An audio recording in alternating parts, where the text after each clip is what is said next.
hommikust. Võtame siis natuke aega ja laulda ja ülistada. Ja nagu võite näha ka, et meie bänd on täna täienenud.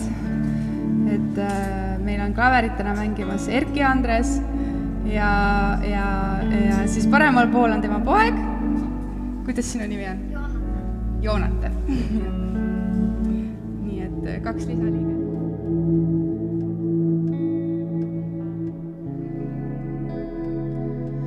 Ma imetlen su loodu suurust, see kõik nii täiuslik ja hea.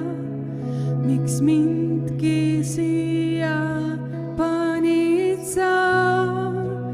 Armastust jagad küll, aga su juures leian pelgu paiga. Su kaitsvad käed mind hoiavad. Kas tõesti seda väärin ma, vaid sina tead.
pruugi alati mõista, mis maailmas toimub, me ei pruugi alati mõista, mis meie eludes toimub. Aitäh, et olenemata ka tõesti sellest võib-olla kaosest või segadusest, mis toimub kas meie peas või maailmas meie ümber. Aitäh, et sina oled üks kindel alus, millel seista ja üks kindel linn ja kindel kalju, millele toetada. Issand, me tahame öelda tõesti, et me usaldame sind nii oma elus kui ka selles, mis toimub maailmas. Me usaldame, et kõik on sinu kontrolli all ja kõik on sinu käes. Me usaldame sind, et sa juhid meid, meie elu, et sa juhid ka seda, mis toimub tõesti maailmas ja meie ümber.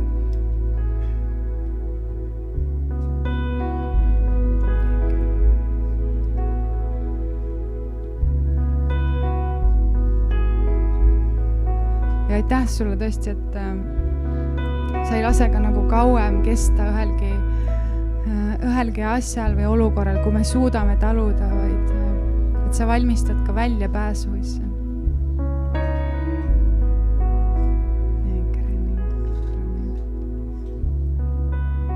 Issand, tõesti, me tahame ka olla tänulikud sulle selle eest, mis meil on, issand.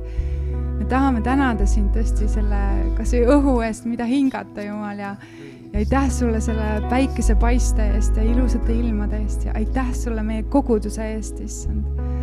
Aitäh sulle iga inimese eest siin paigas, tänu sulle. Aitäh sulle meie perekondade eest. Aitäh, et me ei ole kunagi üksi siin ilmas.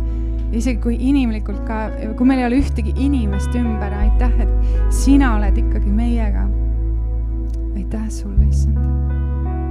Sina oled öelnud, et sa ei jäta meid kunagi maha ja miski ei saa meid rahutada sinu armastusest. Ei sügavusega, kõrgusega, mis tahes muu loodu. Aitäh sulle, issand, et sina oled meiega. Jeesus, me armastame sind. Me vajame sind, Jeesus.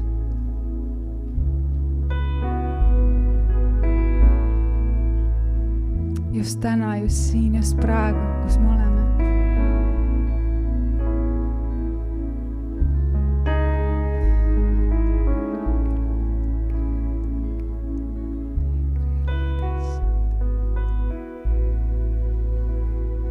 Sind tänan ma, et mind ei jäta sa. Sind teenida on mu soov. Aitäh, et sa ei jäta meid, Jumal. Sind tänan ma, et mind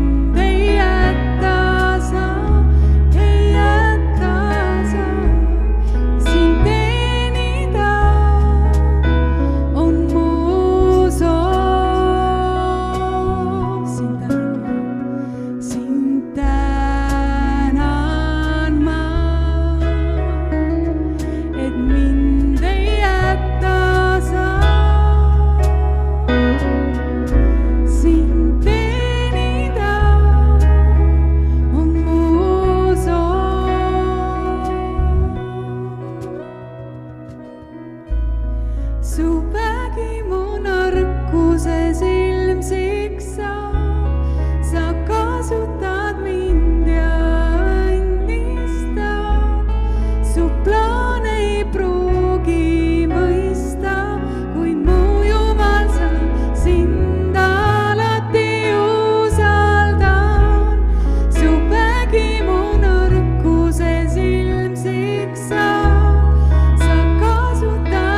Tundsin sõbra ma, kes vennast lähedal. Tundsin puudutust, mis õrneb mulle kalli. Leidsin sõbra ma, leidsin sõbra ma, kes vennast lähedal. Tundsin puudutust, mis õrneb mulle kallist. Jeesus,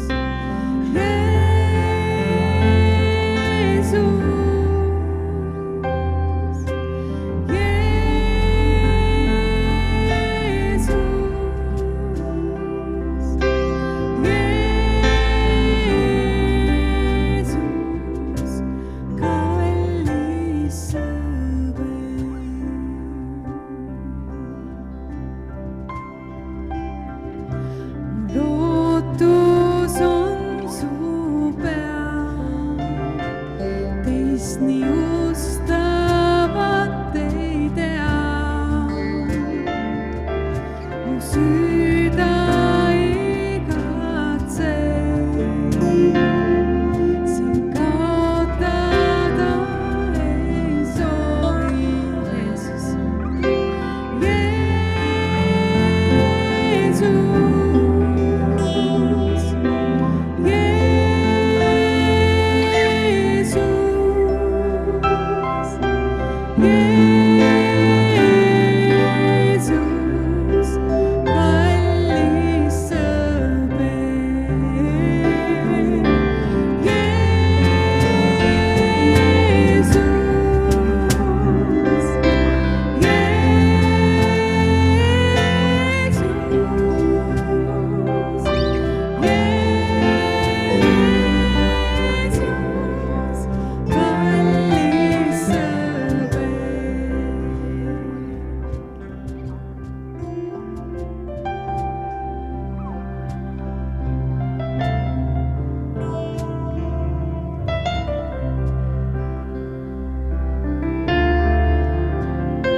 leidsin sõbra ma, kes vennast lähedal. Tundsin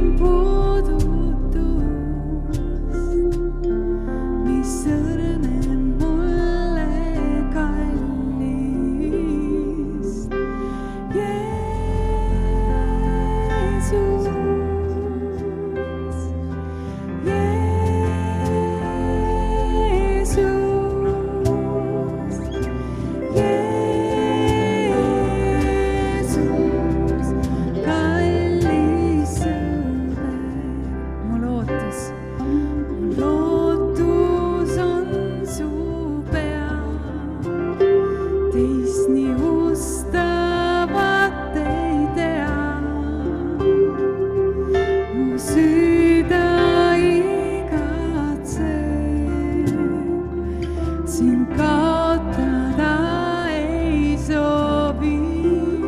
Jeesus,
tänu sulle, issand, et sina tervendad.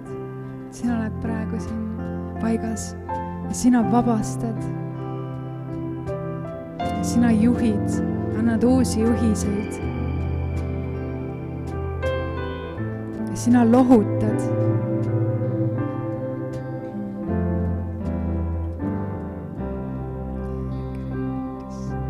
Ja sa rõõmustad koos meiega ja ka nutad koos meiega, Jumal. Tänu sulle.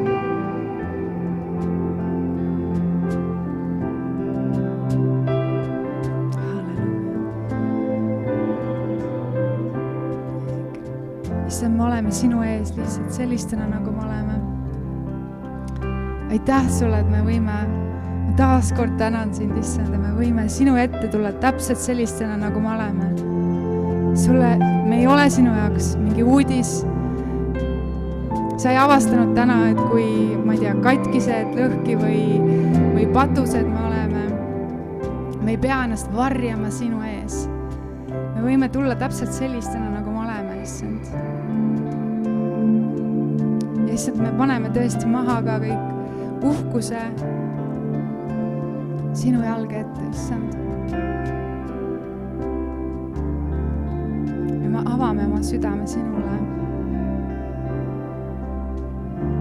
Aita meil olla siirad ja ausad sinu ees, issand. Aitäh, et me ei pea teesklema sinu ees. Me ei pea tegema paremat nägu. Kui me võib-olla isegi siin kirikus teeme üksteisele paremat nägu, siis aitäh, et me sinu ees me ei pea tegema paremat nägu. Sest sa tead nagu nii, millised me oleme. Sest ka nagu see laul ütleb, sa oled meie parim sõber ja sa oled meiega kogu aeg. Sa oled meie juures kodus, siis kui keegi teine ei näe. Sina näed kõike, mida me teeme, mis me oleme, mis me ütleme, mis me mõtleme. Tänu sulle.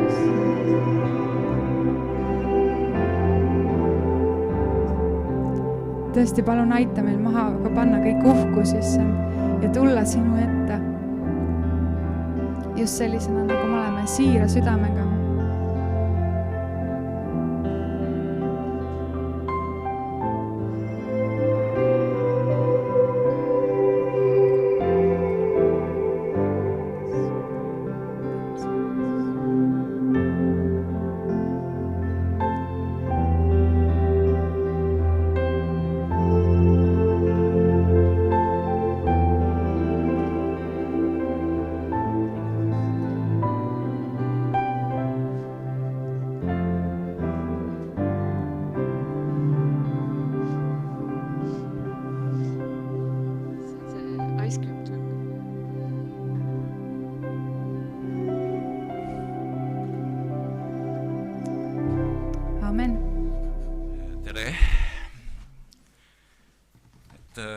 aitäh Jumalale, et siin Riina piibli lugemise kaudu ja selle suurepärase ülistuse kaudu on selline hea õhkkond siin juba.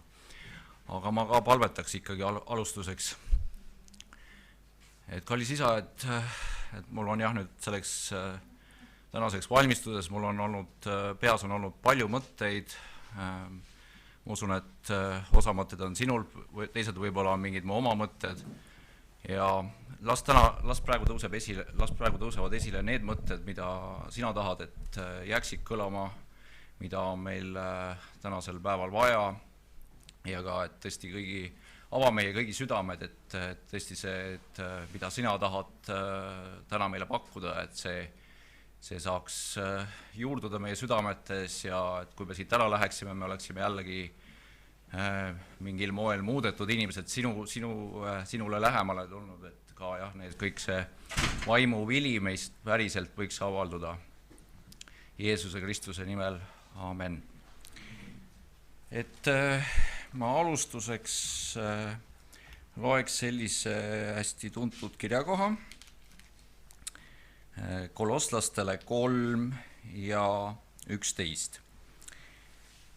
Kui see sünnib, siis ei ole enam kreeklast ega juuti, ei ümberlõigatud ega ümberlõikamatut, ei umbkeelset ega sküüti, ei orja ega vaba, vaid kõik ja kõikides on Kristus. Aamen.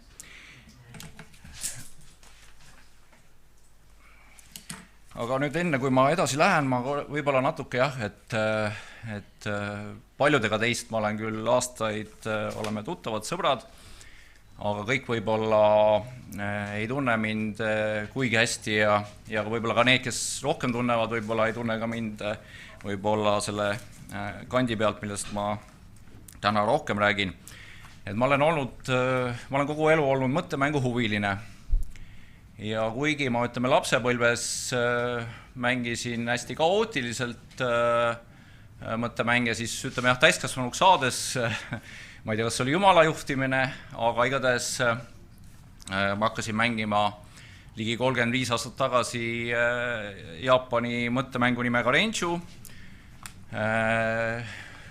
Ja siis ka selle natuke lihtsamat vormi Komoku. Ja suur osa minu elust on olnud seotud mõttemängudega.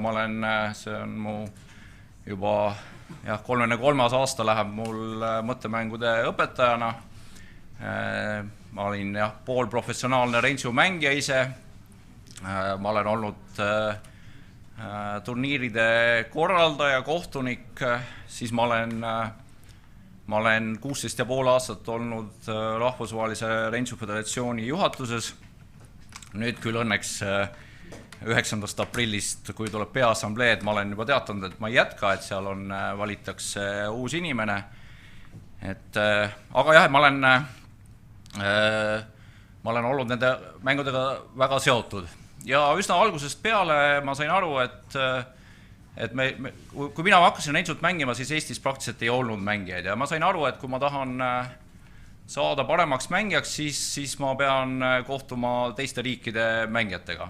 Ütleme tookord teiste hetkel olid nagu teised vabariigid, et me olime Nõukogude Liidus, et siit välja sõita mul ei olnud tookord võimalust. Aga jah, et hakkasin käima siis Venemaal, Lätis ja sellega nagu ma olin siis ma ütlesin, et Renju mängid oli siin vähe. Kui ma sõitsin näiteks Venemaale, siis ma olin Eesti esindaja. Et neid ei olnud ka palju, nad ei olnud, võib-olla neil oli mingeid muid kontakte eestlastega, aga nad vaatasid ikkagi teatava huviga. Mida nad kindlasti kohe aru said, et minuga tuleb rääkida ülimalt aeglaselt ja lihtsate sõnadega, et ma üldse millestki aru saaks, aga jah, ma olin Eesti esindaja. Et kuigi võib-olla sellel hetkel see ei tähendanud riiki, aga ikkagi. Ja siis ligi 15 aastat enne kui ma võtsin vastu Jeesuse oma südamesse, siis ma esindasingi niimoodi Eestit.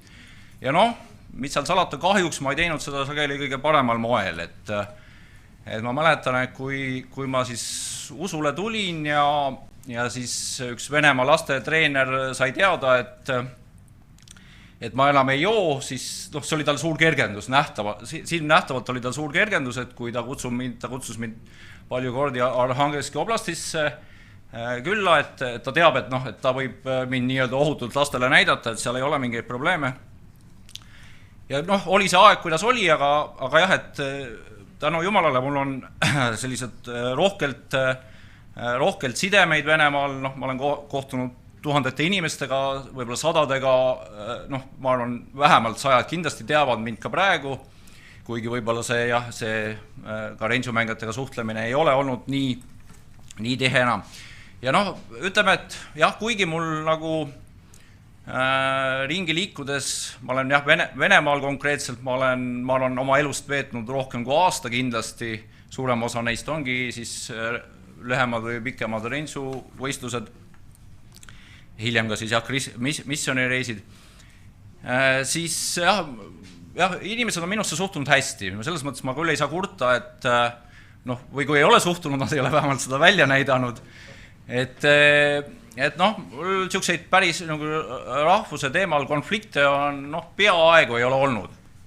Et ma mäletan küll, et ma 1990 juunis olin siis Leningradi linnas tookord, olin võistlustel, need vistiti, kui ma õigesti mäletan, toimusid seal Malemajas ja meil oli siuke huvitav võistlus nagu nimetati Nõudeliidu lahtised meistrivõistlused, võistkondlikud meistrivõistlused. Lahtised olid mitte muidugi meie pärast tookord, vaid et Rootsi võistkonnad osalesid. Ja Eesti ei olnud väljas mitte oma võistkonnaga, vaid seal oli 2 Baltikumi võistkonda tookord ja mina mängisin siis Baltikumi teise võistkonna esimesel laual tookord ja ma mäletan, et mul vastane mõttes seal pikalt, ma läksin vetsu ja siis seal ma vist kellegagi rääkisin ja siis üks täiesti suvaline inimene kuulis mind ja siis ma arvan, et ta ei olnud vist maletaja, ma ei tea, mis põhjusel ta oli sinna Malemajja sattunud ja siis ta hakkas muga rääkima, eks. Ja küsis, et miks te tahate Nõudeliidust eralduda, et mis teil viga on. Ja siis seletas mulle pikalt, eks ole, mis nad siis kui me lahkume, mida nad siis kõik meiega peale hakkavad, et ei anna meile enam mingeid maavarasid ja kägistavad ja me sureme nälga ja nii edasi. Mis ma oskasin selle peale vastata? Esiteks, kui mu sõnavara ilmselt, ma ei tea, kui paljust ma ise üldse aru sain ja nüüd seletada, aga ma arvan, ma talitasin nagu põhimõtteliselt õigesti, et ma ei hakanud nagu seda vaidlustama, ma ütlesin et lihtsalt, et aga miks te meile seda teete? Miks see hea on, et meie ju, me tahame eralduda, aga me tahame olla head naabrid, eks, et me üldse nagu me ei taha, eestlased ei taha olla teie vaenlased. Ja ma arvan, et see oli õige, ma ei tea palju, sest oli kasu, see igal juhul mind ajas see tookord nii palju nagu närvi siiski, et ma oma partii kaotasin üsna kiiresti, mis mul tookord oli, et ma ei olnud suuteline hästi jätkama. Aga jah, et ma ei tea, võib-olla see inimene vähemalt, et ma kuulasin ta rahulikult ära, vähemalt ta ei öelnud mulle, et me teeme Eesti maatasa või midagi sellist, eks, et selles mõttes, et selliste inimestega ikkagi mingil moel saab rääkida. Aga jah, et siis ligi 20 aastat ma olen nüüd lisaks sellele, et ma olen eestlane seal rentsumängijate hulgas, siis ma olen ka nüüd kristlane. Nii et mul nagu Heigo on rääkinud palju sellest topeltkodakondsusest ja sellest, et me oleme nagu okupeeritud territooriumil. Ja loomulikult ma olen eelkõige, eks ole, ma olen kristlane siin, eks, koha peal, siin täna on, kui Arno on ka siin, eks ole, et Arnoga ka, et kui me oli võimalus käia temaga ühes koolis, siis sajad lapsed ka vaatasid, kuidas me käitume, nad võib-olla jah, ei tea, et me oleme kristlased, aga siiski, et sa saad kuidagi oma olekuga vähemalt näidata.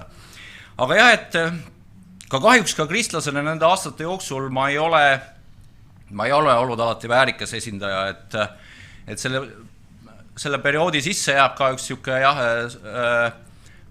üks selline konflikt näiteks Hiinas, kus ma ka, seal on üks hästi selline oli, Rensut juhtis üks selline hästi kuulus ja mõjuvõimas mees, ja siis me läksime tülli ja mul oli võimalus mingi hetk nagu ka vastata tema sellisele rahupakkumisele, aga ma ei teinud seda kohe ja Jumal pidi mulle ka nagu siis veel teiste hiinlaste kaudu seda ütlema. Noh, ma ei hakka sellest praegu pikalt rääkima, see oli küll mulle väga selline hea õpetlik lugu, aga ma näen jah, et Jumal paneb mulle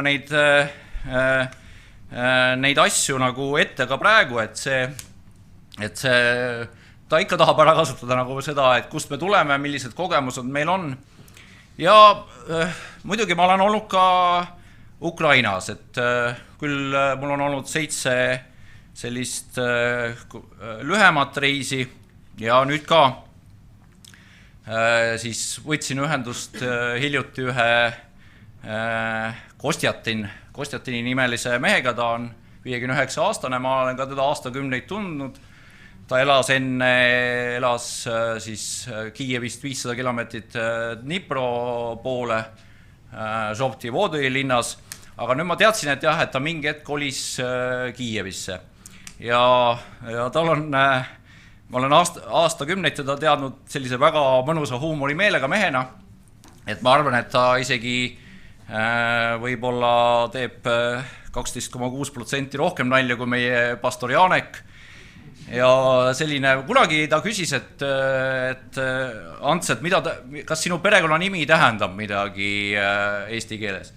Noh, Soosõrv on mu perekonnanimi, ma ütlesin, et Soosõrv, et see on murdes Soosõrv ja et see on siis nagu Kraipolota, eks ole, et noh, siis tõlkes. Ja noh, kunagi nagu ta lihtsalt mainisin talle ja siis kui nüüd siis pärast mingeid aastaid, kus me pole suhelnud, siis näoraamatus helistasime üksteisele, siis ta küsis, et kus sa oled Kiievis.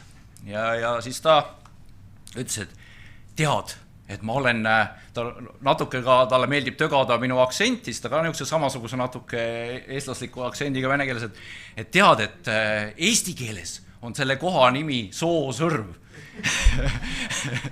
Et ma olen Kiievi äärelinnas ühesõnaga, et ma olen nagu seal Soosõrvas, et no siis noh, me ikkagi, ma arvan, peame vaimustama nagu sellisest ukrainlaste moraalist, on ju, et sa oled nagu seal nüüd, selleks ajaks oli sõda käinud juba mingisugune nädal või rohkem, eks ole, et noh, mina helistan nagu murega, et kuidas sõber ennast tunneb, on ju, ja aga noh, nad annavad selles sitkuses meile silmad ette. Ja ta kirjutas mulle, noh, see ei olnud enam nali, ta kirjutas mulle täiesti tõsimeeli, et noh, ta ei kahtle, et Ukraina võidab ja Venemaa laguneb tükkideks, et jah, ja kusjuures jah, et ta ei ole kristlane, aga jah, me siis ka pidasime veel pärast nagu pikema vestluse ja nüüd ta enam ei ole Kiievis, küll ta on Vinitsas, aga jah, et ta küsis ka minu käest nagu Jumala kohta ja noh, see on nagu selline väga hea võimalus. Aga jah, et selles mõttes on ukrainlastel nagu mõnes mõttes lihtsam. Nad on ühtsed, kuigi noh, loomulikult nad on kohutavalt halvas seisus, aga neil on mingi valgus paistab nende peale. Aga jah, mõnevõrra keerulisem on vene rahvaga, kes, ma kohe jõuan selleni ka, loen siin ühe kirja ette, aga ma võib-olla alustaks sellest, et siin eelmine kord Heigo rääkis ka oma hästi lühidalt mainis, et ta on käinud Donetskis ja minul on ka sellega kogemus. Aga ma võib-olla korraks tuleks veel tagasi selle kirja koha juurde, Kolossa siis 3.11. Et jah, me teame palju, et tookord jah, Paulus pidi palju seletama seda, et mitte ümberlõikamine ei tee sinust kristlast, vaid Kristus on kõigi jaoks. Ja siin ta mainib ka sküüte. Ja noh, Heigo võiks sellest ilmselt ka eraldi siin selle jutluse teha, aga hästi lühidalt, et sküüdid olid siis selline rahvas või hõimud, kes elasid selline lai territoorium, mis ilmselt jäi ka siis selle tänapäeva Ukrainat ja siis Lõuna-Venemaad puudutas. Ja noh, tundub, et neil ei olnud väga hea kuulsus seal Rooma riigis. Ja noh, selles mõttes, et võib-olla see ka natuke selle vähemalt kui ma kuulasin jah ka Aare Kimmelit, et siis võib-olla ka nagu see vihje, et noh, et ka need sküüdid on tulnud, võtnud vastu Kristuse ja võib-olla ka mõni elas seal Kolossas, me ei tea täpselt, kuidas see oli, aga jah, et ka mingil moel võib-olla sümboolne. Aga kui ma siis jah, kunagi käisin siis Donbassis, õieti jah, see oli üldse üks siuke huvitav reis.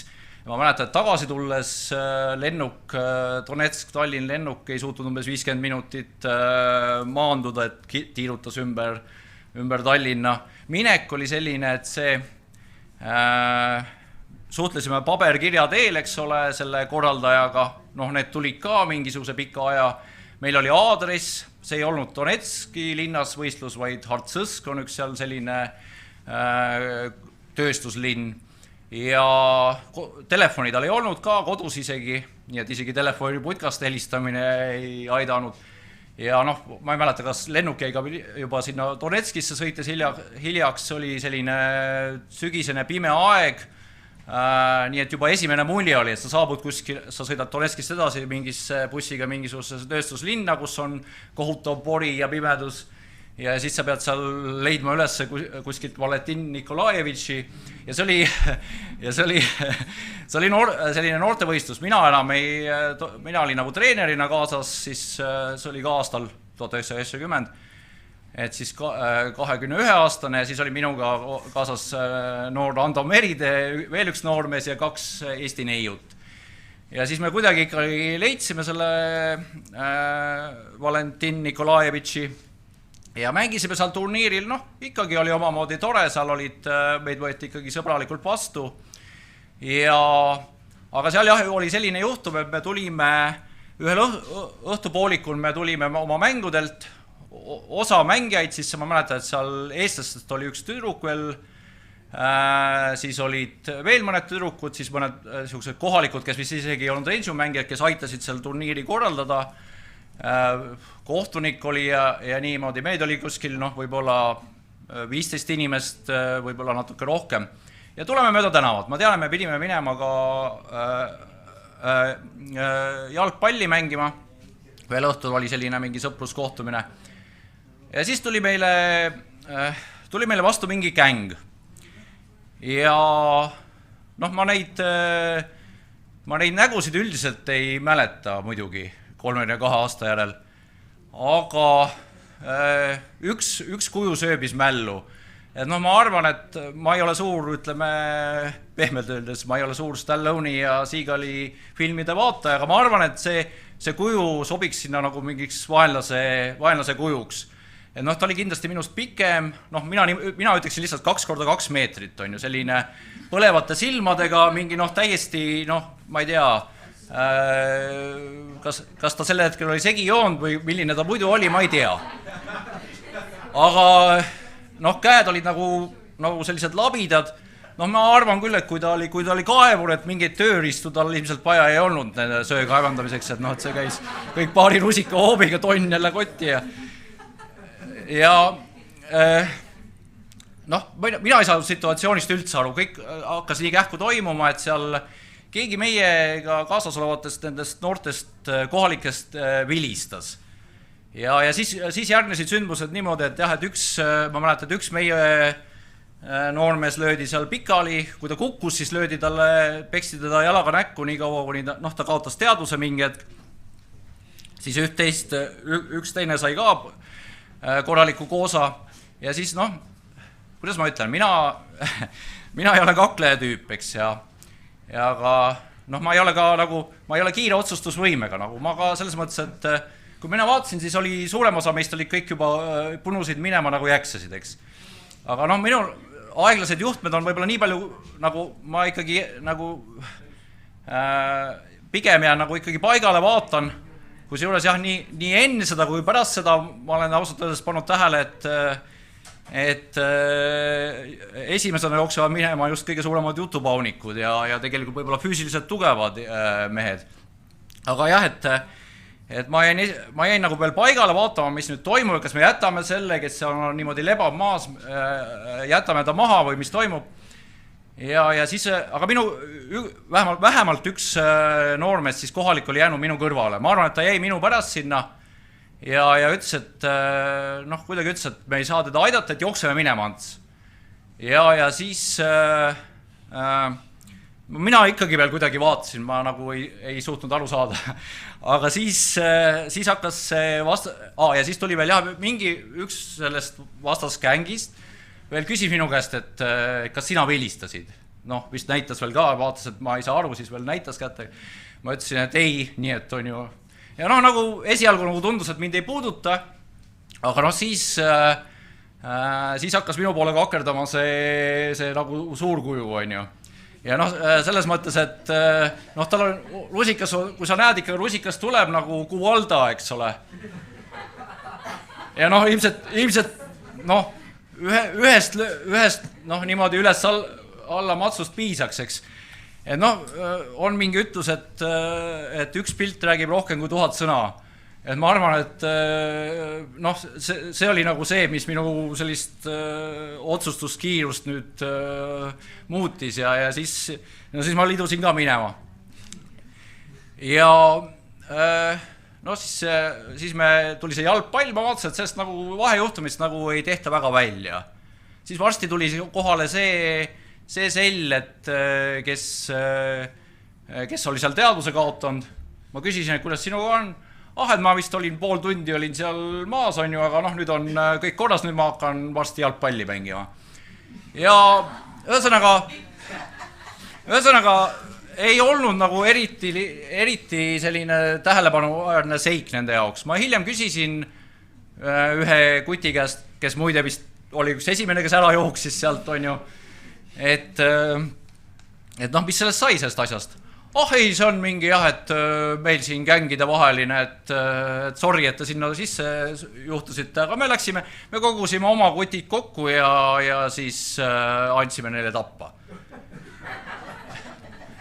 Miks ma seda räägin, et võib-olla see natukene, see aitab võib-olla natukene mõista, et mis on seal nagu toimunud. Ma ei tea tegelikult, kui palju seal oli rahvuslikku sellel hetkel, üldse, ma võin ainult oletada. Aga ma seda julmust nägin küll.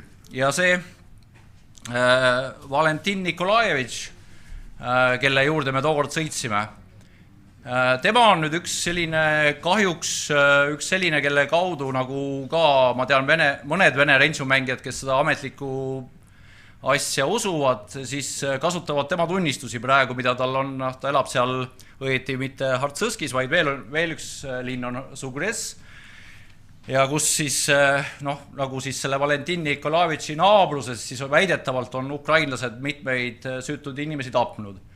Ja siis, nagu me teame, eks ole, et see Vene propaganda ju on, et meie võime siin küll imestada, et miks nad seda usuvad, aga neil on täiesti teine narratiiv. Ja kuigi ma olen ise väga palju ju Venemaal käinud, ma olen inimestega suhelnud, aga ma pean ka tunnistama, et mina olen nagu seda ikkagi alahinnanud ka seda, mis on toimunud, seda mõju või seda narratiivi. Nüüd mul on nagu ka tulnud, et see Arno Tädi ei ole üldse nagu selles mõttes, see ei ole tühjalt kohalt, eks ole, vaid see ongi, sulle kogu aeg korratatakse ja loomulikult me saame aru, et ka ukrainlased on teinud kellelegi liiga, see on ka kindel, eks ole, ma ei saa nagu hakata vaidlema kellegi inimese mingi isikliku selle seigaga, eks, mitte kuidagi, eks. Aga see muidugi nagu selles mõttes suure pildi jaoks ei muuda, et see vägivald või väga ebaproportsionaalne sõda, eks ole, et see ju sellisel juhul ikkagi ei ole õigustatud. Aga seda kuidagi kasutatakse ära. Aga tulles vahepeal jälle tagasi, siis mõttemängude juurde, siis see nende ukrainlastega mõnes mõttes lihtne suhelda, venelastega on nüüd nagu hästi keeruline. On küll neid, kes loomulikult rentsumängijate hulgas tunnistavad, noh, avalikult on öelnud, eks ole, et noh, see tuleks kohe ära lõpetada. Ükskord veel ma näoraamatus ka ühe sellise seda postitust jagasin ja siis tuli ka üks armeenlane kohe kommenteeris, Armeenia sõber mulle, et noh, et miks te nüüd järsku neid ukrainlasi haletsete, et kui aserid ründasid meid, et ukrainlased seal toetasid ka mingite relvade või asjadega väidetavalt, on ju, et kus te siis olite või noh, et see on nagu jumala karistus. Noh, vaat nii need andestamatused ongi. Ja kusjuures, noh, mina olen alati arvanud, et või noh, jah, ma olen arvanud, et peamine, miks eestlased ei ole teistele rahvastele nii palju kurja teinud, on ainult sellepärast, et meid on vähe. Et noh, et ega see ju meie loomus ei ole kuskilt otsast parem. Aga jah, mul paraku range'mängijate hulgas on kristlasi äärmiselt vähe või teadaolevalt ülivähe, nii et nüüd lihtsalt on jah kogu aeg vaja nagu sellist mul jumala tarkust. Et me ka, kui need sündmused nüüd arenesid, siis paljud ka mingid spordiorganisatsioonid võtsid sõna ja siis ka deklareerisid toetust Ukrainale, noh, väga hea, ja siis ka mingil moel deklareerisid, et kuidas on reglementeeritud nüüd Venemaa sportlaste osavõtt. Ja siis meile ka üks seal ka nagu üks Soome mängija ka siis nagu lükkas meid seal tagant, et kas nüüd ka Rahvusvaheline Föderatsioon võtab selles osas midagi ette. Ja siis me koostasime ka mingi avalduse, meil on seal juhatuses ka Venemaa inimesed, et noh, siin on nüüd 3 päeva aega ka teil seisukohti esitada, et kuidas te seda nüüd omapoolsed kommentaarid. Ja no selge, tegelikult kõik olid šokis, eks, et nad ei suutnud nagu väga hästi seal 3 päeva jooksul midagi öelda. Ja siis ka me juba võtsime nagu mingi sellise avalduse vastu. Noh, mina olin nagu algul inimlikult, ma olin rõõmus, et me võtame vastu ikkagi sellise pehme avalduse, sest noh, ma ikkagi väga tahan, et me neid inimesi eristaks sellest nagu riigist ja režiimist, jah, et see, mis nüüd režiimist, jah, et võimudest, et see, noh, minu meelest näiteks, noh, ma ise samal ajal mõtlesin, et see, mis seal paraolümpial toimus, eks ole, et siin ei lubata ka, eks ole, ilma sümboolikatta lihtsalt neutraalse lipu all võistelda, et noh, ma ei kuidagi kiida seda heaks. Aga jah, et me olime juba selle otsuse teinud, aga siis kirjutas mulle ka Peterburist üks juudi naine, üks range'mängija ja nemad on seal abikaasaga on range'u edendajad ja siis tema loal ma loen ka katkendi tema kirjast. Meil oli seal jah mitu kirja vahetasime ja siis ta kirjutas nii. Venemaal on vastu võetud uued seadused, mille kohaselt me riskime juba ainult sõna sõda kasutamisega. Paljud meist on juba alla kirjutanud sõjavastastele petitsioonidele ja see on samuti väga suur risk. Paljud mu sõbrad, sulgudes õnneks mitte range'mängijad, on mind igasuguse sopaga üle valanud, sest peavad end patriootideks ning toetavad võime. Meie maa ja ühiskond on praegu lagunemas tükkideks. Sõprus ja tunded on lagunemas. Ja kui ma me selle vahetasime mõne kirja, ma nagu ta küsis, et miks te sellise avalduse, kas teil on üldse seda avaldust vaja teha. Ja noh, ma nagu algul ikka tahaks ennast õigustada, et noh, et me ju tegime või noh, et me nagu isegi tegime nagu pehme ja teil oli ka aega ju parandada ja teha oma ettepanekuid ja seal üks ka juhatuse liige kirjutas, et nad on isegi selleks valmis, et neid üldse ei lasta turniiridele. Noh, ma mäletan, me veel Maiele me telefonis palvetasime, me palvetasime sellest ka või ma mainisin vähemalt seda ja siis ma ikkagi tundsin, et et ikkagi, et see ei pea nii käima, et asi võib ju jokk olla, aga antud juhul ma ei tunnista kuidagi Kristusest, kui ma käitun või olen üks nendest, kes käitub sellisel moel. Ja siis ma ka veel uuesti võtsin ühendust meie selle Rachel Föderatsiooni presidendiga, rääkisime temaga, vestlesin veel ühe rootslasest juhatuse liikmega, ta ei ole kristlane, aga ma saatsin talle ka samamoodi, ma saatsin talle ka katkendi sellest kirjast siis inglise keeles edasi ja tema oli hakanud ja kui me siis selle avalduse nagu praegu tagasi võtsime ja tegemata jätsime, siis ta ütles mulle, et tema mõtles samamoodi, et kas on seda vaja, kas me midagi tegelikult saavutame. Kui meil on Rensu liit on täiesti apoliitiline, selline, ütleme, Aasias on jah, võib-olla massid on ju Hiinas, aga Venemaal on see väike kogukond ja kui me veel nagu anname sinna mingi hoobi, lihtsalt selle oma nagu meie jaoks jah, tühine deklaratsioon võib-olla jah, et Vene mängijad ei saa mängida oma lipu all, aga mis see tegelikult kaasa aitab? Ja see jäi tegemata. Aga nüüd ma veel, enne kui ma lõpetan, siis ma tahtsin ka veel natuke rääkida sellist mõttemängude ja siis sellist või kuidas Jumal mulle nende kaudu kuidagi on kõnelenud või me kuulsime siin 2 nädalat tagasi, me kuulsime Hannese tunnistust sellest, kuidas ta nagu siis ka usaldas rajameistrit, eks sõitis suuskadega 55 kilomeetrise tunnikiirusega ja teadis, et rajameestel on teinud selle raja selle jaoks, või et ka temasugune raske mees sealt saaks ilma jäljest välja tulemata sõita. Ja ma arvan, et sellised, jah, et Jumal kõneleb meile väga paljudes erinevates olukordades. Aga ma arvan, et Rachust aitab, et ma natukene tahaks võib-olla rääkida malest, et siis on Aavo saab veel kõige paremini veel siin võib-olla aru, aga et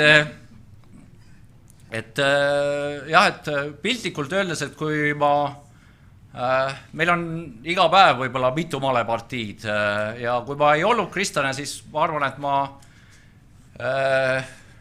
ei saanud üldse aru, et mida ma tegema pean, ma kuidagi üritasin nuppe liigutada. See oli selles mõttes, ma ei tea, kas te teate, mis asi on Fisheri male, aga Fisher oli siis maailmameister, jah, kes mõtles välja sellise maleliigi, kus sul ees on etturid nagu esimene rida nagu ikka, aga siis põhimõtteliselt see tagumine rida on loositud, seal on umbes 800 erinevat positsiooni ja mis selle idee on see, et sa ei saa nagu kõiki avanguid ette valmistada, sul on võimatu seda teha, sa lihtsalt ei ole suuteline kõike meelde jätma.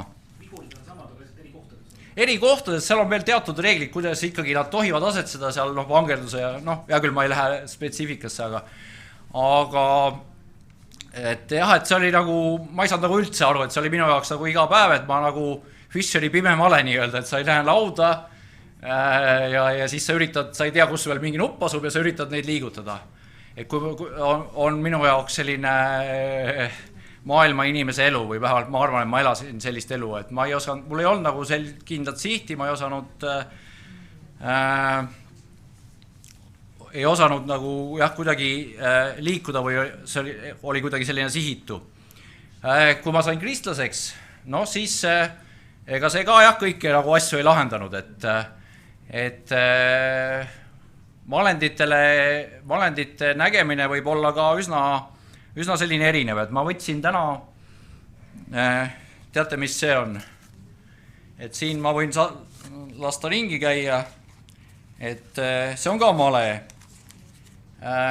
See on Jaapani male, mida maailmas mängivad ka, Aasias eriti mängivad miljonid inimesed ja see on nende jaoks see põhimale. Et siin on, ma võib-olla saadan ringi käima, et ma arvan, et see on üliäge, see on just, jah, Heigo käest võite pärast saada siis selle shogi ehk Jaapani maletunni, et jaa, aga mis lisaks sellele, et need nupud näevad muidugi hoopis teistmoodi välja, on selline suur erinevus, et kui sa võtad vastaselt nuppu ära, sa saad selle käigu asemel endale panna hoopiski, enda armeesse, mis on minu meelest ka kõnekas. Aga ma nüüd tulen tagasi siiski siis meile tuttavama maleliigi juurde ja ka siin on huvitavad asjad minu meelest, et me teame, et on olemas üks malend, eesti keeles on see oda. Noh, ma eeldan, et see on Sulevi auks pandud, et ma ei tea, kas see on sama oda, mida ta kunagi 81,5 meetrit viskas või mitte. Vist mitte. Ja, et seda võib-olla jah, ta on kerge, ta võib-olla väga hästi ei lenda. Aga jah, et ka kristlasena ma võib-olla ikkagi tegelikult ei olnud üldse tuttava, et mis vahendid on minu kasutada. Ma tahtsin selleni jõuda, et millegipärast on ta vene keeles on ta, eks ole, elevant, slon ja inglise keeles on ta bishop, et miks jällegi erinevad rahvad näevad seda nagu, kellel on oma male, mul on ka kodus Hiina male, mille anda mulle kinkis, kellel on nagu huvitavad nimed nende kohta. Aga jah, aga ka jah, kristlasena ma nüüd olen võib-olla palju aastaid käisin niimoodi, et ma ka ei saada aru, et mis mul seal väärtus on sellel armeel, et võib-olla mingi hetk vaatad, et ohoo, et näed, et mul on ka selline jubin, et ratsu, et millega ma saan üle teiste nuppude hüpata, et võib-olla ma üldse ei teadnud seda, ei osanud seda niimoodi kasutada. Ja võib-olla ka nii, et mingi hetk vaatad, et ohoo, et see on ju üldse veel kõige parem nupp, et ründenupp, et sellega ma saan liikuda väga pikalt ja efektiivselt ja vastaselt palju nuppe ära võtta. Jah, et see on ka veel eri nimedega. Aga jah, et praegu ma nagu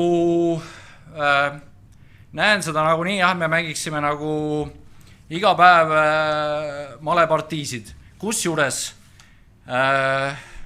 kui algul võib-olla jah, et tahaks nagu mängida mingid lihtsalt teha käike ainult omast peast, nagu oma tahtsi, siis jah, Jumal laseb meil seda teha. Jumal laseb meil teha seda siis, kui me ei ole kristlased, laseb ka siis teha, kui me oleme kristlased, kui me tahame seda teha oma jõuga, aga samas on ta andnud meile suurepärase käsiraamatu. Et mõnel on see paberikuju nagu mul, mõnel on see topitud sinna sellesse väiksesse SMS-e, ma ei tea, kuidas see sinna mahub, aga kuidagi mahub. Ja Jumal ka annab meile, me saame ka, mida edasi, see on üks asi jah, kui seda lugeda, et saab targemaks, kuidas mängida seda nii-öelda taevast malepartiid. Aga meil on ka jah, kaaskristlased, et ma võin ka näiteks pöörduda Aavo poole kui kogenuma malemängija poole ja küsida mõningaid nippe ja ta võib mulle näidata ja anda selles osas nõu. Aga lisaks on meil ka selline taevane inspiratsioon, et ma võin enne käigu tegemist küsida, et Jumal, et kas ma pean praegu käima selle käigu või kas on õige moment ja üks asi, ma arvan küll, mida mõttemängud hästi palju õpetavad, et sa ei kiirustaks. Et kõik need ka kirjad, mis mulle on tulnud praegu, et ma näen, et mul on praegu ka ootab vastamist üks Nižni Novgorodi sõber, et 32,5 aastat tunneme, nüüd ta on ka võtnud nagu mingid Ukraina tunnistused ja üritab mind veenda. Hea asi on see, et meil on selline hea ja siiras suhe ja kindlasti ma ei saa lihtsalt kõrvale heita seda, vaid ma pean talle vastama, ma täna ka palvetan, lähen mingi hetk kirjutan selle kirja ära, aga jah, et mõttemängud õpetavad, et et ei teeks neid kiirustades emotsioonide pealt, sest noh, esimene tunne, et meie tõde on ju see kõige õigem. Aga meie ju tegelikult näeme ikkagi, hoolimata sellest, et me nagu näeme neid nuppe võib-olla palju paremini kui diktatuuririigis olevad inimesed, siis ikkagi on mingisugused asjad, mida me ju ka ei tea. Ja ütleme, et ma olen ise ka pannud tähele, et hommikul tahaks võib-olla tihti võtta esimese asjana, et vaadata, kas on häid uudiseid. Aga me ju tegelikult teame, et head uudised ei esine sageli üldse sellisel nähtaval kujul, et Heigo on siin palju toonud seda näidet, et kui Jeesus sündis siia maailma suurim uudiseks, aga see ei saanud internetis 8 miljardit klõpsu mitte mingil moel, vaid vähesed inimesed olid sellega kursis, et me ei tea tegelikult. Ja loen ka mõned kirjakohad veel, et siis Efeslast, seda on ka palju kordi viimasel ajal eriti loetud, aga siis Efeslaste 6:12, et meil ei tule ju võidelda inimestega, vaid meelevaldade ja võimudega, selle pimeduse maailma valitsejatega, kurjade taevaluste vaimudega. Ja siis edasi on juttu siin sõjarelvastusest, aga ma loeksin veel ka ühe õpetussõnad 24, 17-20.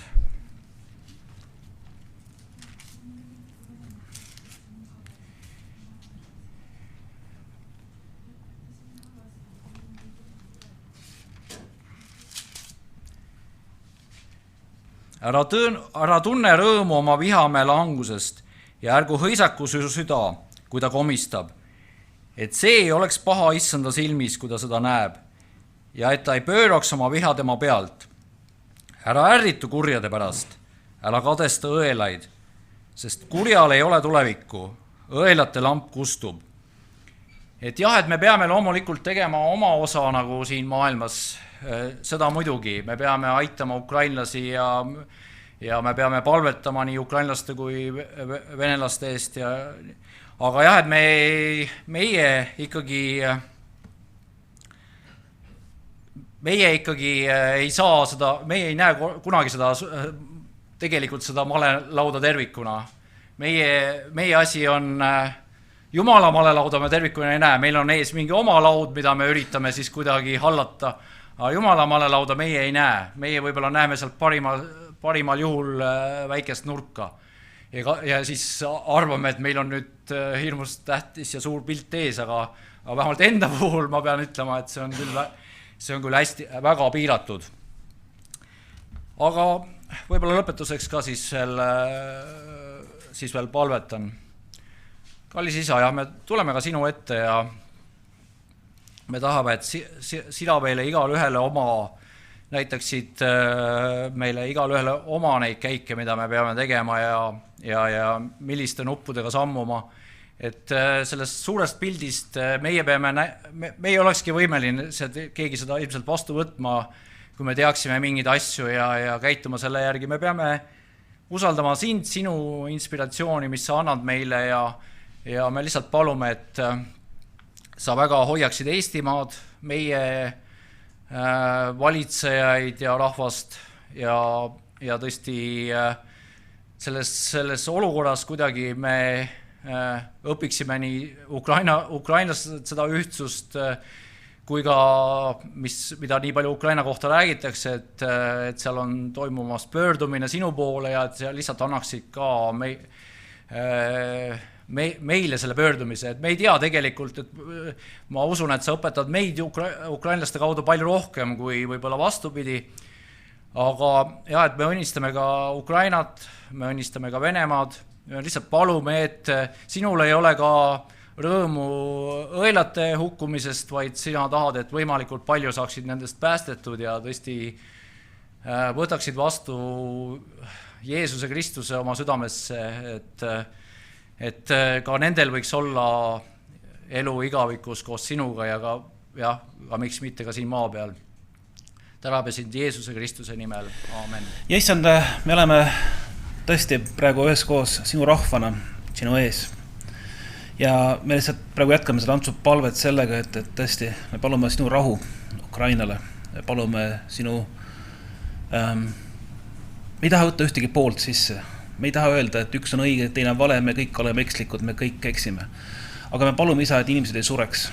Ja tõesti, me palume, et sinu rahu oleks seal paigas. Me palume, et sinu juhtimine oleks seal paigas. Me palume, et sinu inglid hoiaksid neid, kes on süütud kannatajad. Me palume tõesti sinu rahu Ukrainale, me palume sinu rahu Venemaale, me palume sinu rahu ja sinu, et tõde saaks ilmsiks nii ukrainlastele kui venelastele kui kõikidele inimestele siin maailmas meie ümber. Me täname sind selle eest Jeesuse nimel. Me täname sind. Ja tõesti, isa, me täna tõesti õnnistame kõiki neid, kes on täna tulnud siia. Me palume, sina tead meie palvesoove, sina tead meie südamesoove. Ja me tõesti palun, et sa aitaksid meid selles. Kus vaja, aita meil öelda, kus vaja, aita meil vait olla. Kus vaja, aita meil sõna või teoga või mõttega olla sinu tunnistuseks siin maailmas. Ükskõik, mida me teeme. Ükskõik, kui on rasked ajad, kui on segased olukorrad, siis sina oled see sama, sina oled muutumatu, sina oled see, kes on, kel juures pole varjutuste varju ega muutust. Igavene valgus oled sina, issand. Me täname sind selle eest. Amen. Ja. Nii et me oleme tõesti niisugusel kummalisel ajastul, kummalistel aegadel, kus me ei tea isegi seda, mis homme hakkab juhtuma, me ei tea isegi seda, mis praegu veel juhtub. Aga kindel on see, et Jumal on seesama eile, täna ja igavesti. Tema juures ei ole muutust. Ja sellega me täna ka lõpetame tänase teenistuse. Homme siis 16.45 on, eks ole, palvekoosolek.